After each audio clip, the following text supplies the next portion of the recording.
It's a great day at the Academy of Scholars. Welcome to another episode of Scholarly Speaking Live with Dr. Stacy Lambert-Johnson, the Director of Student Success at the Academy of Scholars. And I am Benny Crane Jr., the Assistant Director of Student Success.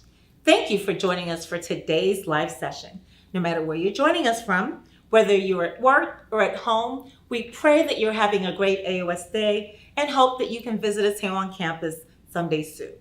So last week we discussed summer learning ideas and activities to keep the learning going. This week we're talking about making and keeping friends this summer. But before we get started, Benny, where can our viewers watch today's live session once it's over?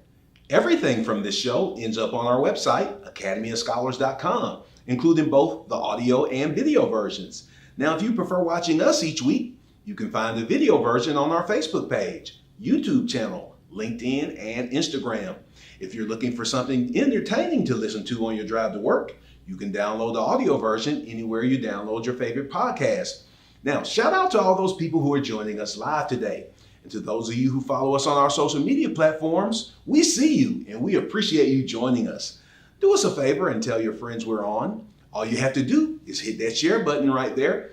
Comment and tell us about your children's ability to make friends. Do you have a future politician on your hands who never meets a stranger? Or do you have to play matchmaker and help them make new friends? Tell us. We want to know. We want to know. Now, Benny, I was talking to my neighbor the other day and she was talking about her son.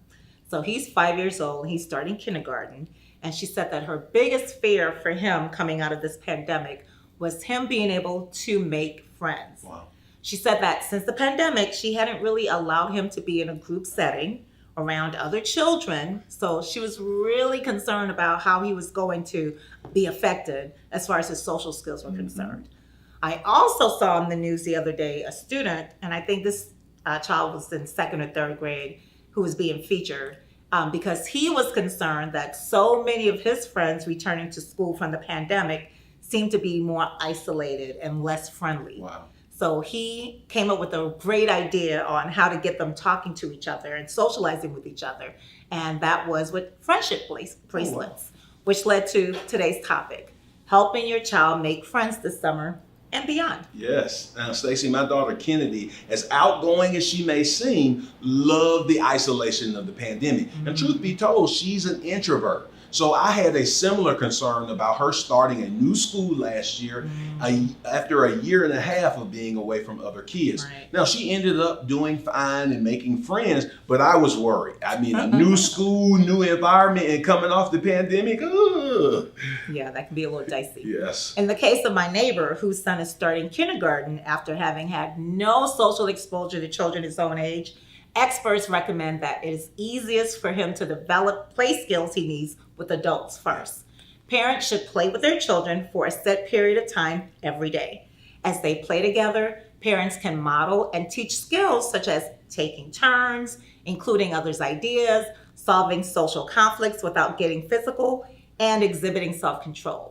Parents are their children's first teachers. We always say that. Yes. So I definitely agree with the experts. Yes, and this is something that comes so easy when our children are younger because they can't do things on their own. And that makes it kind of hard to recognize the value of spending time with our children. But the value is immense. Absolutely. And don't let gender roles impede spending time with your children. Dads, play with your daughters. Hashtag girl dad, right? Yeah. And moms, throw the ball with your sons. Play video games with them. Invest time doing things with them, even if it's not necessarily your thing. That's true.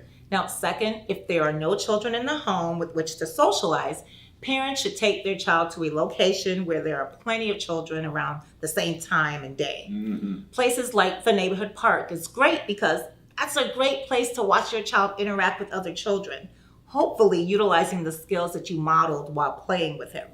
And if you're outdoor avoidant, like your boy Benny Graham, I understand, but you have to do this for your kids to help set them up for success. But there are alternatives. Now, Many local malls have play areas in them which give the opportunity to engage with other children, as well as other places like Catch Air that offer indoor playground experiences. I have to go to Catch Air. I've never heard of that place before. It's great. Now, third, instead of keeping your child at home this summer, join a camp. It doesn't have to be an away camp, and it doesn't have to be for the entire summer. There are plenty of schools, local churches, and community centers that offer camp during the summer months. Camp sessions vary and can be for 1 week or 12 weeks. Parents usually have the option of selecting the amount of sessions that they want their children to attend. Enrolling your child in a summer camp gives them exposure to other children, plus plenty of socialization opportunities. Yes, to summer camp. Yes. And this camp should be something that will pique your child's interest. So it doesn't have to be a random day camp just in the neighborhood. Dance camp for your little ballerina, basketball camp for your hooper, or coding camp for your gamer. There are plenty of opportunities out there. I went to swim camp. Oh, yeah? Yeah. Wow. No, it's called being on the beach and just doing your own thing. That was my swim camp, Benny. I was being funny. Fourth, if you are aware of who will be in your child's class next school year, why not exchange numbers with a parent or two and arrange play dates throughout the summer? The goal here is that your child will have the advantage of knowing at least 2 other people in his class at the start of the school year, which may lessen his and your anxiety, giving him a boost in confidence. You know, Stacy, prior to having kids, I used to laugh when hearing terms like play dates, right? But these things help your children develop in healthy ways. Now, this also requires you do some footwork like meeting other parents and setting these play dates up. And I know the thought of that may give you some anxiety, but think of it this way. Perhaps your meeting new parents to broker your children meeting new people may prevent them from having that same anxiety that you're having when they are in your position as adults. That's true. Finally, fifth, and this is especially important if your child is not used to playing with other children, make sure you teach your child recess basics. As you model appropriate behavior with him, practice real-life situations that could occur and ask how he would respond.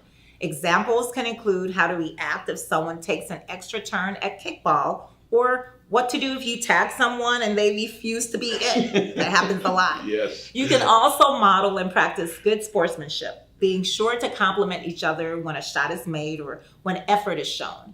And if your child is new to playing with other children, it may be helpful to first go over the rules of playground games such as tag or kickball. Yes.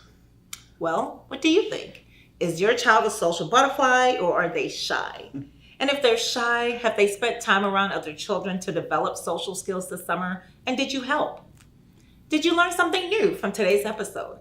Comment and let us know your thoughts on today's topic. And if you're looking for more information to help your kids make new friends, go to our website at academyofscholars.com/scholarly speaking resources. In the meantime, we suggest you check out the book, The Survival Guide for Making and Being Friends by James Christ. The Survival Guide for Making and Being Friends is straightforward, friendly, and loaded with practical advice that offers kids tools needed not only to survive, but thrive in making new friends. With plenty of realistic examples and bright illustrations, the tips in this book are accessible, encouraging, kid-friendly, and even life-changing. And remember, no matter where you live in the world, you can give your child access to an exceptional Christian affordable education with the Academy of Scholars Premier Online Learning. Not only does the Academy of Scholars give your child the opportunity to engage in school at their own pace, but we also provide a comprehensive curriculum with classes like coding and computer science that will have your child excited about school each day. The Academy of Scholars Premier Online Learning is the online school you've been looking for. I hope you enjoyed today's live session.